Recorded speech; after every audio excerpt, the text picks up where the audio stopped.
Hi, welcome to Maths Chat. In my tutorial, I'm going to be showing you how to rationalize a denominator. Now this comes from the rule in maths that you can never provide an answer with an irrational denominator. So let's have a look. Rationalizing the denominator is when we move a square root from the bottom of a fraction to the top. I can do that by multiplying the bottom by the square root of 2. Now the reason that this is the case is because if you think about the square root of 2 squared, that is equal to 2 because the square root and the square cancel out. So that's how we go about simplifying. Something to remember is that whatever I do to the bottom, I must do to the top. So if I've times the square root of 2 on the bottom, I also need to times the square root of 2 on the top.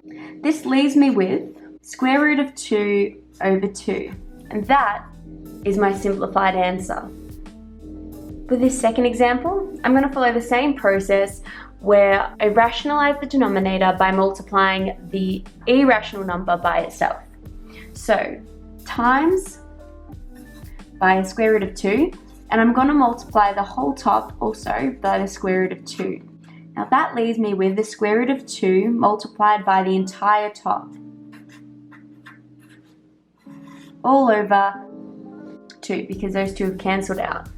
If I expand my brackets now, I'm left with the square root of 6 minus square root of 10 all over 2. Now I cannot simplify this anymore because if I cannot simplify these surds individually, which means I cannot combine them, because as we've learned from previous videos, you can only simplify surds if they are like surds.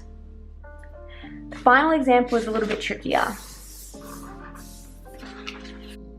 1 over 3 minus the square root of 2. Now this one's a little bit different because if I multiplied the bottom by the square root of 2, I would still end up with the square root of 2 in my denominator, which is what we're trying to avoid in this whole case. In these cases, we multiply the bottom by something that is called the conjugate.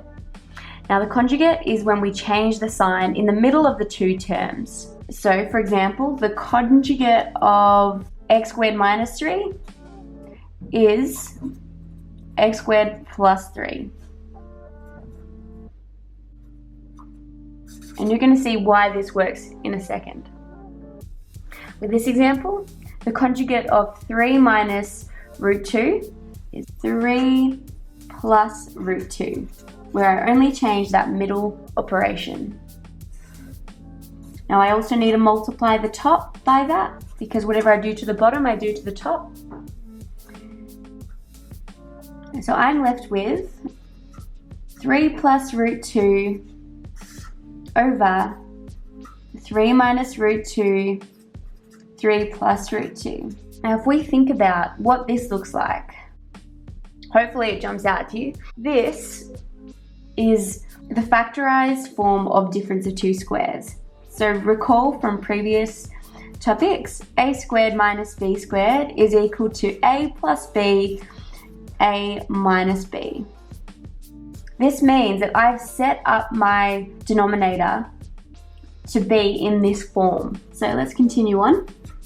3 plus square root of 2 divided by, and this becomes 3 squared because 3 is my a, and then my b is a square root of 2. So minus square root of 2 squared equals 3 plus square root of 2 divided by 9 minus 2. This leaves me with 3 plus root 2 over 7.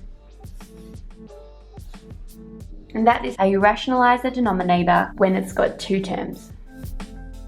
Thanks for watching my video today. Please make sure that you hit like and subscribe to my channel. And also, if you want to know more about surds, that you watch my previous videos, which have gone over a few different things with this topic. See you next time.